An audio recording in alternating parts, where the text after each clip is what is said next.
لہذا اس نے اس معاملے میں ایک توازن رکھا کہ قانون کی سطح پہ انسان کو ملکیت کا اختیار دیا ہے.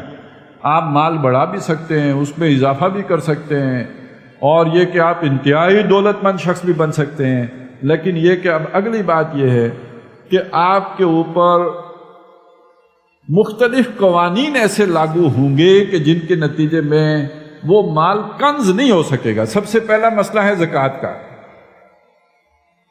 اس میں بعد میں آؤں گا کہ وہ بہرحال آپ کے مال میں سے 2.5% زکوٰۃ تو کاٹی ہی جائے گی، لیکن اس کے علاوہ ایک بڑا مسئلہ عشر کا. آپ کی جو زمین ملکیتی زمین ہے، اس ملکیتی زمین کے اندر سے آپ سے عشر 10% آپ سے وصول کیا جائے گا. اگر وہ زمین بارانی ہے تو وہ اس سے اور اگر وہ نہری ہے چونکہ اس کا بھی خرچہ کرنا ہے تو پھر یہ کہ اس کو 5% دیا جائے گا، وگرنہ یہ کہ آپ سے 10% دیا جائے گا. تو یہ جو ہے وہ جو بہت بڑا ریونیو اکٹھا ہونے کا ریاست کے نظام کو چلانے کے لیے، یعنی ایک تو ٹیکس ہے جو آپ کے مال پر لگے گا، اور ایک ٹیکس وہ ہے جو آپ کی زمین کے اوپر لگے گا کہ جہاں سے آپ کو وہ جمع کرنا ہوگا قومی خزانے کے اندر. اور اس کے اوپر یہ ہے کہ اللہ کے نبی صلی اللہ علیہ وسلم نے فرمایا بقدر ضرورت، اور یہ کہ اگر ضرورت درپیش ہو تو حکومت کے پاس یہ اختیار ہے کہ وہ اضافی ٹیکس بھی لگا سکتی ہے. لیکن ساتھ میں چاہتا ہوں کہ ایک مسئلہ اور سمجھ لیجئے. یہ جو عشر وغیرہ کا مسئلہ ہے یہ تو ہے ان زمینوں کا جو ملکیتی زمینیں. وہ زمینیں جو ملکیتی نہ ہوں، یعنی مسلمانوں کی اجتماعی ملکیت ہوں، خراجی زمینیں، وہ کون سی ہیں؟ وہ زمینیں جو مسلمانوں نے کبھی بھی فتح کی ہیں، وہ قیامت تک خراجی ہوں گی، وہ کسی کی ذاتی ملکیت نہیں ہو سکتی. اب آپ دیکھیں نا، مکہ فتح ہوا ہے، مدینہ نہیں فتح ہوا. افریقہ کا کچھ علاقہ ہے جہاں پہ لوگ خود مسلمان ہوئے ہیں، لیکن یہ باقی ایران فتح کیا گیا ہے، شام فتح کیا گیا ہے، عراق فتح کیا گیا ہے، ہندوستان فتح کیا گیا ہے، اسپین فتح کیا گیا ہے، ترکی فتح کیا گیا ہے. یہ تمام مسلمانوں کے مفتوحہ علاقے ہیں. ان کی زمینیں قیامت تک ریاست کی ملکیت ہوں گی، مسلمانوں کی اجتماعی ملکیت ہوں گی، کسی فرد کی ذاتی ملکیت نہیں ہو سکتی. اور ان کے اوپر جو ہے وہ خراج حکومت براہ راست وصول کرے گی جو 50% تک بھی ہو سکتا ہے. اب آپ سوچیں کہ اگر واقعی یہ نظام نافذ کر دیا جائے تو اس کے نتیجے میں حکومت کے پاس کتنا ریونیو چلا جائے گا. اور دوسری طرف دیکھیں جو نظام نافذ کیا گیا وہ کیا ہے. اسلام کے اس عادلانہ نظام کو چھوڑ کر جو نافذ کیا گیا وہ کیا ہے. ہمارے ملک میں دیکھیے، دنیا میں تو پھر بھی ٹیکس لگتے ہیں، اور ان لوگوں کے اوپر ٹیکس لگتے ہیں جو ٹیکس دینے کے قابل ہوتے ہیں، جن کے پاس مال ہوتا ہے ان سے. اور ہمارے ہاں چونکہ کرپشن ہے، جس کے پاس پیسہ ہے وہ ٹیکس نہیں دیتا. جو آپ کے ٹیکس کلیکٹر ہیں وہ ان کو رشوت دے دیتا ہے، ٹیکس نہیں دیتا. اس لیے کہ آپ کے ٹیکس ظالمانہ اتنے ہیں کہ وہ ٹیکس دینے کے مقابلے میں رشوت دینا اس کے لیے فائدہ مند رہتا ہے. ہے ہی غیر فطری، وہ بندہ دے کے کاروبار کر ہی نہیں سکتا. ابھی جو ٹیکس لگا دیے گئے اگر وہ ان پر صحیح معنی میں قانون کے مطابق اگر کوئی شخص وہ ٹیکس دینا شروع کرے 2 سال میں کاروبار ختم، چل ہی نہیں سکتا. ہاں کوئی بہت بڑے کاروباری ہوں ان کا چلتا رہے. ایک لیول ہوتا ہے نا جس سے اوپر آپ چلے جائیں پھر نقصان نہیں ہو سکتا. وہ جیسے وہ ساؤنڈ بیریئر کراس کرتا ہے جہاز، تو اسی طرح کاروباری لوگ بھی ایک لیول کراس کر جائیں پھر نقصان نہیں ہوتا ہے. لیکن جو چھوٹا کاروباری ہے، جو درمیانہ کاروباری ہے، جو جسے آپ کہیں اوسط کاروباری ہے، وہ تو صحیح ٹیکس دے کے تو اپنا کاروبار چلا ہی نہیں سکتا. تو اب اس کے اوپر ایک تو یہ ظلم ہے، اور دوسرا یہ کہ ان لوگوں سے جو ٹیکس دے سکتے ہیں وہ رشوت دے کر اپنے اثر و رسوخ استعمال کر کے تعلقات لڑا کے ٹیکس دیتے نہیں. اب حکومت نے اپنے وسائل چلانے ہیں تو کیسے چلائے؟ خراج وہ وصول نہیں کر رہی اس لیے کہ زمینیں آپ نے انفرادی ملکیت مانی ہوئی ہیں، تسلیم کی ہوئی ہیں. اور دوسری طرف یہ کہ آپ ان لوگوں سے ٹیکس نہیں لے پا رہے جو دے سکتے ہیں، تو لیں گے کس سے؟ آپ وہ ٹیکس لگاتے ہیں جنہیں ہم جنرل ٹیکس کہتے ہیں. آپ نے سیل ٹیکس لگا دیا، آپ نے مختلف بجلی کے اوپر ٹیکس لگا دیا، پیٹرول کے اوپر ٹیکس لگا دیا. یہ سارے ٹیکس کدھر جائیں گے؟ یہ غریب کی طرف جائیں گے. دنیا میں اصول کیا ہے؟ امیر سے وصول کرو، غریب پر خرچ کرو۔ اسلام نے اصول کیا دیا ہے؟ زکوٰۃ کس سے لینی ہے؟ صاحب نصاب سے لینی ہے، اور جو صاحب نصاب نہیں ہے اس پر خرچ کرنی ہے۔ پاکستان میں کیا نظام ہے؟ جو صاحب حیثیت ہیں وہ تو دینے کے لیے تیار نہیں ہے، یہ جو غریب غربا ہیں ان کے اوپر اور ٹیکس لگاؤ۔ آپ ماچس کی ڈبیا بھی لوگے تو اس کے اوپر بھی ٹیکس ہے۔ آپ ذرا اندازہ لگائیں، ایک مزدور ہے ساری دن مشقت کر کے 600-700 روپیہ دیہڑی لیتا ہے، اور اس کے بعد وہ چائے پیے گا تو اس پہ ٹیکس 10 قسم کے ٹیکس اس کے اوپر ہوں گے، بجلی جو ہے استعمال کرے گا تو اس پہ 25 قسم کے ٹیکس ہوں گے۔ اس کی آدھی سے زیادہ نہیں بلکہ 3 سے 4 گنا جو بھی کمائی ہے وہ ٹیکسوں میں چلی جائیں گی۔ اور پھر آگے کیا ہوگا؟ یہ سارا ٹیکس جمع ہوگا اور آپ کے وزیر صاحب وہ اتنی لمبی گاڑی پر گھومیں گے اپنے پورے پروٹوکول کے ساتھ۔ یہ غریب، ایسے غریب لوگ دوائیاں خریدیں گے جس کو جو اپنے جو ہے برتن بیچ کر اس کے اوپر جو ٹیکس لگیں گے، ان ٹیکسوں سے آپ کے یہ قومی عہدیدار اور یہ جو مختلف اہلکار اور یہ جو اے سی صاحب اور ڈی سی صاحب کے جو کروفر ہیں، یہ سارے ان غریبوں کی محنت سے چھینے گئے ان جو ٹیکس ہیں ان کے ذریعے سے۔ تو ویسے ہی بندے کو شرم سے ڈوب مرنا چاہیے کہ جو شخص اپنے بچے کو روکھی روٹی دینے سے محروم ہے، اس سے جو ٹیکس حاصل ہوتا ہے اس سے صاحب کی گاڑی چلتی ہے۔ یہ ہے ہمارا ملک، اور یہ ہے وہ ظلم، اور یہ ظلم سہنا اس سے بھی بڑا ظلم، یہ سب برداشت کرنا، یہ سب دیکھنا، یہ سب سہنا اور اس پر چوں تک نہ کرنا، تو اس کے بعد تو دل یہ کرتا ہے کہ یہ لوگ اسی کے حقدار ہیں۔ یہ سب دیکھنے کے بعد بھی جن کے اندر یہ حرکت نہ پیدا ہو، اتنا ظالمانہ نظام ہے۔ اور یہ ساری مشینری کس کے لیے ہے؟ کہ ہمارے سارے وسائل جمع کر کے ان عالمی مالیاتی اداروں کی گود میں پہنچا دیے۔ آپ کا تیل نکلے تو وہاں پہنچے، آپ کا سونا نکلے تو وہاں پہ پہنچے، آپ کے جو معدنیات ہے وہ وہاں پہ پہنچے، آپ کی ساری پیداوار اس کا حاصل وہاں پہ پہنچتا رہے۔ یہ سارے ان کے کرائے کے ٹٹو ہیں، اور بدلے میں لوگوں غریب وہ نہیں دیتے، غریبوں کے ٹیکسوں کے نتیجے میں یہ عیاشیاں ہیں۔ اور اگر ان میں کچھ کمی ہو جائے تو وہاں سے ایک نیا 6 ملین کا جو ہے آپ کو وہ مل جائے گا پیکج، اور اس کے ساتھ شرائط کا ایک نیا انبار آ جائے گا، اور وہ اس انبار کی جو افتاد پڑے گی وہ پھر غریبوں کے اوپر پڑے گی، انہیں کچھ بھی نہیں ہونا۔ تو بہرحال یہ سب متقاضی کس بات کا ہے؟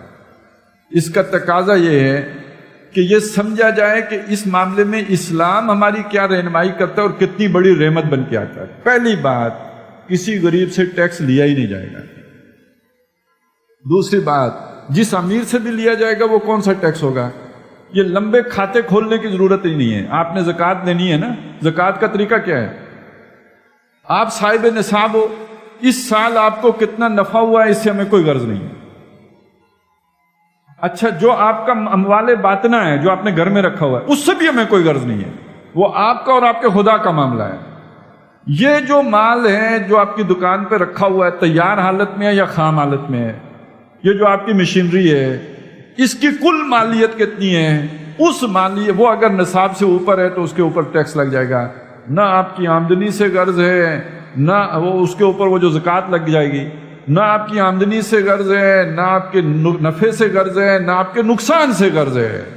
حساب کتنا سادہ ہے۔ دوسری طرف اگر آپ انکم ٹیکس دینا بھی چاہیں تو وہ گوشوارے کتنے، جی آپ نے خریدا کتنا ہے، بیچا کتنا ہے، سب کا حساب اور سب کے واؤچرز، اور پھر یہ کہ ان فلو آؤٹ فلو، وہ تو بغیر جب تک آپ اکاؤنٹنٹ نہ رکھیں تو آپ جمع ہی نہیں کرا سکتے، اس کے ریٹرن ہی نہیں جمع کرا سکتے۔ تو وہ اتنا کمپلیکیٹڈ نظام کوئی دینا بھی چاہے تو دینے جوگا نہیں ہوتا، اس کے مقابلے میں کتنا سادہ ہے، کوئی حساب رکھنے کی ضرورت نہیں۔ سال کے آخر میں آپ نے حساب کیا، یہ کل مالیت ہے، اس میں سے اتنا جو ہے زکوٰۃ بنتی ہے۔ اچھا، دوسری بات، ٹیکس ایک چٹی ہے، تاوان ہے، ایک مصیبت معلوم ہوگی جو بھی دے گا۔ زکوٰۃ عبادت ہے، اس سے مال پاک ہوتا ہے، اس سے اللہ تعالیٰ راضی ہوتا ہے، اس سے اللہ تعالیٰ مال میں برکت پیدا کرتا ہے، اس سے انسان کے لیے آخرت میں اللہ تعالیٰ جنت میں گھر سنوارتا ہے۔ یہ ساری چیزیں کتنا مضبوط بنیاد اور اپیل بنتی ہیں زکوٰۃ ادا کرنے کے لیے، اس کے اندر ایک مادہ پیدا کریں گی۔ وہ خوشی سے ادا کرے گا. ادا کرنے کے بعد بھی اس کے اندر جو ہے وہ تسکین اور سکون کا پہلو ہوگا کہ میں نے اللہ کی طرف سے ایک فریضہ ادا کر دیا. تو جو ایک حکومت ٹیکس وصول کرتی ہے بالجبر، اس کے مقابلے میں اس کے اندر کتنی طمانینت ہے اور کتنے تسکین کا پہلو ہے. اور اسی کو لے کے آگے چلیں کہ جب ہم ایک ایسا معاشرہ جو اس وقت دنیا میں خاص طور پر جو کمیونزم نے بنایا تھا اس کی ناکامی کے بعد ان دونوں کے جوڑ سے ایک تجربہ کیا جا رہا ہے اسکینڈینیوین کنٹریز میں. وہاں پہ جو سوشل سیکیورٹی ہے نا، جیسے روٹی، کپڑا، مکان، تعلیم، علاج، کہ یہ بنیادی ضرورتیں جو ہیں یہ ہر شخص کی ریاست نے اپنے ذمہ لی ہوئی ہیں. اور جو بہت ہی جسے کہتے ہیں نا عزت کے ساتھ اور وقار کے ساتھ انہیں مل رہی ہے. اس کا ایک نتیجہ نکل رہا ہے لوگوں کے اندر محنت کا مادہ کم ہو رہا ہے. جب مجھے کھانے پینے کو مل رہا ہے تو کیا ضرورت ہے محنت کرنے کی اور جد و جہد کرنے کی. اور اس کے وجہ سے قومی پیداوار گھٹ رہی ہے. اب دیکھیے یہاں بھی کیا بیلنس ہے، توازن ہے، میزان ہے جو اسلام دے رہا ہے کہ جو دینے والا ہاتھ ہے وہ لینے والے سے بہتر ہے. جو نیچے والا ہاتھ ہے اس کے مقابلے میں اوپر والا ہاتھ بہتر ہے. اچھا یہ بھی تو ہم سناتے ہیں نا کہ صدقہ اور خیرات لوگوں کے ہاتھ کی میل ہے. تو جو لے رہا ہے اس کو بھی کوئی ایسا نہیں کہا گیا کہ یہ تمہارا حق ہے اور لو شاباش کھاؤ خیرات کھاؤ، بلکہ اسے بھی ابارا گیا مجبوراً لے رہے ہو. تمہاری انسانیت تمہاری خودداری کے خلاف ہے. تمہیں خود جد و جہد کرنی چاہیے. تم خود کھانے کے قابل بنو، خود جو ہے وہ اپنی کمائی کرنے کے قابل بنو. دوسروں کے ہاتھوں کی طرف نہ دیکھو، ریاست کی طرف نہ دیکھو. یہ وظیفہ خوری چھوڑو اور اٹھو محنت کرو. تو گویا اسلام جن کو دے رہا ہے ان کو ابار بھی رہا، عزت بھی دے رہا ہے، لیکن ساتھ ان کے اندر ایک جو ہے وہ جذبہ بھی پیدا کر رہا ہے کہ بیٹھ کے نہ کھاتے رہیں بلکہ محنت کر کے کھائیں. اور نبی صلی اللہ علیہ وسلم نے اس چیز کو کیسے واضح کیا؟ فرمایا القاسب و حبیب اللہ، یہ جو محنت کر کے کمائی کر کے لا کے کھاتا ہے یہ اللہ کا دوست ہوتا ہے. وہ نکما جو تہجد پڑھے، روزے رکھے اور سارا کچھ کرے، اس کے مقابلے میں کلاڑا اٹھا کر جنگل سے محنت کر کے اور فرائض ہی پورے کرتا رہے اور جو محنت کر کے کھاتا ہے یہ اللہ کا حبیب ہے، یہ اللہ کا دوست ہے. ایسا دوست جس سے اللہ محبت کرتا ہے. القاسب و حبیب اللہ. اور خود سیرت کا وہ واقعہ بھی آپ نے سنا ہوگا. ایک شخص آیا، اس نے اپنی کوئی مجبوری بیان کی. حضور نے فرمایا کچھ تمہارے پاس ہے؟ کچھ تھا وہ بیچا اور اس کو جو ہے کہا جاؤ بازار سے کلاڑا لے کے آؤ. وہ کلاڑا لے کے آیا. خود حضور نے اپنے دستے مبارک سے اس میں دستہ لگایا اور اسے رسی دی اور کہا کہ جاؤ جا کے جنگل سے لکڑیاں کاٹا کرو اور لا کے بازار میں بیچا کرو. تو ایک طرف دین ہمیں یہ سکھاتا ہے کہ محنت کر کے کھاؤ، محنت کر کے کماؤ، محنت کرو اور یہ کہ اس کے لیے جو ہے جد و جہد کرو. دوسری طرف یہ کہ وہ لوگ جو پیچھے رہ جائیں، جو محروم ہیں، ان کا حق ہے تمہارے پاس آ گیا ہے، اب اس حق کو ان تک پہنچاؤ. یہ ہے دو طرفہ عمل، ایک قانون کی سطح پر اور دوسرا روحانیت کی سطح پر، ایمان کی سطح پر. اور اس کے نتیجے میں وہ توازن قائم ہوتا ہے جسے قرآن مجید نے میزان کہا ہے. اور اس سے ہٹ کر یا تو پھر سرمایہ دارانہ نظام قائم ہوتا ہے جو اتنا ظالمانہ ہے جس کے شکنجے میں ہم کسے گئے ہیں، یا پھر وہ کمیونسٹ معاشرہ تشکیل پاتا ہے جس کے اندر پھر انسینٹیو ہی نہیں رہتا، محنت کا جذبہ ہی نہیں رہتا. پھر آدمی کیوں تگ و دو کرے، کیوں اتنی محنت کرے؟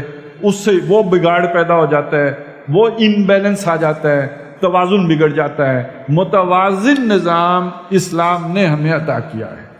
اب ضرورت اس بات کی ہے کہ ہم لوگ اس چیز کو اجاگر کریں، لوگوں کے سامنے رکھیں، انہیں بتائیں بھائی یہ صرف نماز روزے کا دین نہیں ہے، یہ ہمارے تمام مسئلوں کا حل پیش کرتا ہے. یہ ہمارے جو مشکل پیش آتی ہے اس مشکل کو کشا کرنے کے لیے محمد الرسول اللہ صلی اللہ علیہ وسلم نے یہ رہنمائی ہمیں دی ہے. یہ رحمت للعالمین بن کر آئے ہیں، رحمت ہر طبقے کے لیے. یہ سرمایہ داروں کے لیے بھی، سرمایہ کاروں کے لیے بھی رحمت بن کر آئے ہیں، اور اسی طرح یہ رحمت بن کر عام مزدوروں کے لیے بھی آئے ہیں، یہ غریب عوام کے لیے بھی رحمت بن کر آئے ہیں، حکمرانوں کے لیے بھی رحمت بن کر آئے ہیں. اس میں کسی کا نقصان نہیں ہے، کسی پر ظلم نہیں ہے، کسی کے ساتھ زیادتی نہیں ہے. یہی مطلب دین کا ہے، عدل کا بدلہ. جو فرائض ہیں ویسے حقوق ہیں، جیسے حقوق آپ کو دیے گئے ویسے ہی آپ کے اوپر ذمہ داریاں لگائی گئی ہیں. یہ ہے دین، یہی ہے میزان. اور یہ جو ایک اصول دین کا ہے کئی لا یکون دولتم بین الاغنیاء منکم، تمہاری دولت صرف تمہارے غنیوں میں گردش نہ کرتی رہے۔ تو وہ لوگ کہ جن کے پاس اللہ نے دولت زیادہ کر دی، اب دیکھیے ایک طرف ان پہ زکوٰۃ لگا دی، دوسری طرف کیا ہے؟ دوسری طرف یہ ہے کہ وہ بندہ جب مرے گا اس کی دولت تقسیم ہوگی یا نہیں ہوگی؟ دیکھیے دوسرے معاشروں میں، ہمارے یہاں ہندوستان میں پہلے نظام کیا تھا؟ ساری جائیداد بڑے بیٹے کو منتقل ہو جائے گی۔ کیوں؟ تاکہ وہ ایک جگہ پہ انٹیکٹ رہے، وہ تقسیم نہ ہو۔ اب دیکھیے اسلام نے کیا اصول دیا؟ میراث کا قانون ہے، وراثت کا قانون ہے، مردوں کو بھی ملے گی، بیٹوں کو بھی، بیٹیوں کو بھی ملے گی۔ اب بیٹیاں تو پرائے گھر میں چلی گئی ہیں، تو وہ جائیداد بھی کسی اور گھر چلی جائے گی یا نہیں؟ وہ ایک گھر میں نہیں رہے گی بلکہ وہ تقسیم ہو جائے گی دوسرے، اور کرتے کرتے اگر صرف یہ میراث کا قانون نافذ ہو جائے، ٹھیک ہے 200 سال لگ جائیں گے، 150 سال لگ جائیں گے، یہ جاگیرداری اس سے بھی ختم ہو جائے گی، بڑھتے بڑھتے بڑھتے بڑھتے جاگیریں ختم ہو جائیں گی۔ اور اس سے آگے کئی لا یکون دولتم بین الاغنیاء منکم، دولت صرف غنیوں کے درمیانی گردش نہ کرتی رہے بلکہ یہ کہ اس کی گردش عام ہو۔ اسی کے لیے یہ زکوٰۃ کا نظام بھی ہے، اسی کے لیے یہ میراث کے قواعد و ضوابط بھی ہیں، اور اسی میں پھر یہ چیز بھی ہے کہ اسلام نے وہ اعلیٰ روحانی سطح بھی پیش کی ہے کہ جس میں فرمایا کہ تمہارے پاس تو مال رہنا ہی نہیں چاہیے، سارا اللہ کی راہ میں لگا دو اور کھپا دو۔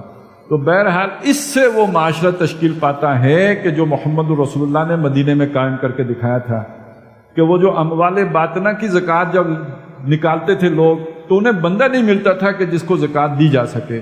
اتنی خوشحالی آئی ہے، اتنی برکت آئی ہے۔ اور حدیث میں آتا ہے کہ اللہ کی حدود میں سے ایک حد کا نافذ ہونا، 40 روز دن رات بارش ہونے سے جتنی برکت ہوتی ہے اس سے زیادہ برکت اللہ کی ایک حد کے قائم کرنے کے نتیجے میں ہوتی ہے۔ قرآن مجید نے ایک بات کہی ہے اہل کتاب کو مخاطب کر کے کہ اگر یہ تورات اور انجیل اور جو ان پر نازل کیا گیا اسے قائم کر دیتے، وہ لَوْ أَنَّهُمْ أَقِیمُوا التَّوْرَاةَ وَالْإِنجِیلَ وَمَا أُنزِلَ إِلَیْهِم مِّن رَّبِّهِمْ لَأَكَلُوا مِن فَوْقِهِمْ وَمِن تَحْتِ أَرْجُلِهِمْ، اتنی برکت ہوتی ہے اپنے سروں کے اوپر سے بھی کھاتے اور اپنے پاؤں کے نیچے سے بھی کھاتے۔ اور اللہ کے نظام کو پس پش ڈالنے کا نتیجہ کیا نکلتا ہے؟ اللہ کی نعمتوں کے کفر کا نتیجہ کیا نکلتا ہے؟ وہ بھی اللہ تعالیٰ نے سورہ نحل میں بیان کیا ہے۔ ایک بستی ہے، امن سے ہے، یاتیہا رزقہا من کل مکان، اس کا رزق چلا آتا ہے چاروں طرف سے، ہر طرف سے اس کے پاس اس کا روزی وافر آتی ہے، رغدن، وہ پوری جو ہے وہ کشائش کے ساتھ آتی ہے۔ پھر کیا ہوتا ہے؟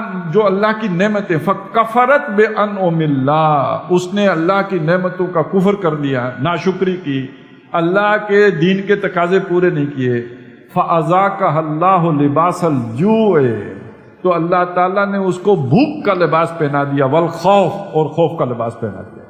آج اپنے معاشرے کو دیکھ لیجئے، خوف ہمارے سروں پہ دستک دے رہا ہے، اور بھوک کی کیفیت اس سے ہم دو چار ہو چکے ہیں۔ کتنے لوگ ہیں جو اپنے بچوں کا پیٹ نہ پال سکنے کی وجہ سے خودکشیاں کرنے پہ مجبور ہو گئے۔ تو یہ اس تباہی کے کنارے پہنچ چکا ہے ہمارا معاشرہ، اور آگے جو کچھ ہونا ہے وہ اس سے بھی زیادہ خطرناک ہے۔ اور ہمارے لیے پناہ گاہ، بچنے کا رستہ، فوز اور فلاح کا رستہ اللہ کے دین کی طرف پلٹنا ہے۔ اور پلٹنے کا مطلب صرف اتنی تقریر کر دینا نہیں جو میں نے کی ہے، اس کے لیے عملی جدوجہد کرنا، لوگوں کو بتانا، انہیں آمادہ کرنا۔ اور یاد رکھیے ایک بات کہ جو لوگ دوسروں کے حقوق غصب کر کے بیٹھے ہوں وہ کبھی آرام سے وہ حقوق دینے کے لیے تیار نہیں ہوتے۔ آپ کے پلاٹ پر کوئی قبضہ کر لے، آپ اسے جا کے واز سنائیں، 11 مرتبہ سورہ فاتحہ، 7 مرتبہ سورۃ الناس اور سورہ فلق پڑھ کر اس کو دم کریں، تو وہ پلاٹ چھوڑ کے چلا جائے گا؟ نہیں، وہاں تو وہ پھر وہی کچھ کرنا پڑتا ہے کہ جو پلاٹ لینے کے لیے کرنا پڑتا ہے۔ آپ کے پلاٹ پر بھی ایک قبضہ گروپ آ کے قبضہ کر کے بیٹھا ہوا ہے۔ یہ یاشوں، خرمستوں، بدماشوں کا گروپ ہے جس نے پورے ملک کے وسائل کے اوپر قبضہ کر کے رکھا ہوا ہے، اور پھر اسی میں سے آپ کو بیل کے، آپ کا رس چوس کے اپنے بھی مزوں کا سامان کرتا ہے، اور جو ان کے بیرونی آقا ہیں ان کی مزوں کا بھی سامان کرتا ہے۔ تو یہ تو انقلاب کے بغیر یہ جو غصب شدہ حقوق ہیں یہ تو نہیں مل سکتے۔ تو گویا لوگوں کو اس انقلاب کے لیے تیار کرنا، اس کے لیے ایک جو ہے وہ زمین ہموار کرنا، ذہن سازی کرنا، اس کے بغیر وہ اسلام نہیں آ سکتا جس کی میں بات کر رہا ہوں۔ ہاں، نماز روزوں میں اضافہ ہو سکتا ہے، پچھلے سال حج پر اگر یہاں سے 2 لاکھ لوگ گئے تھے تو اگلے سال 4 لاکھ جا سکتے ہیں، لیکن یہ کہ جو یہ والا عدل والا میزان والا اسلام ہے، یہ تو انقلابی جدوجہد کے بغیر نہیں آ سکتا۔ اللہ تعالیٰ مجھے بھی آپ کو بھی اس کی کوشش کرنے کی توفیق عطا فرمائے، اور اسی کوشش کے نتیجے میں ہماری دنیا کی کامیابی بھی ہے، اور ساتھ یہ بات جان لیجئے کہ آخرت کی کامیابی بھی اس کے بغیر نہیں ہے۔ هل ادلکم علی تجارت تنجیکم من عذاب علیم، اس دردناک عذاب سے بچانے والی تجارت کیا ہے؟ تؤمنون باللہ ورسولہ وتجاہدون فی سبیل اللہ باموالکم وانفسکم، اللہ اور رسول پر کامل ایمان رکھتے ہوئے اللہ اور کی راہ میں اپنے مالوں اور جانوں کے ساتھ جہاد کرنا، اس انقلاب کی کوشش کرنا، اس کے نتیجے میں یہ ہے کہ آخرت میں کامیابی ممکن ہے، وگرنہ بالکل نہیں۔ تو وہ جدوجہد کرنے کے لیے اللہ تعالیٰ ہمیں توفیق عطا فرمائے۔ اقول قولی ھذا واستغفر اللہ لی ولکم ولسائر المسلمین والمسلمات۔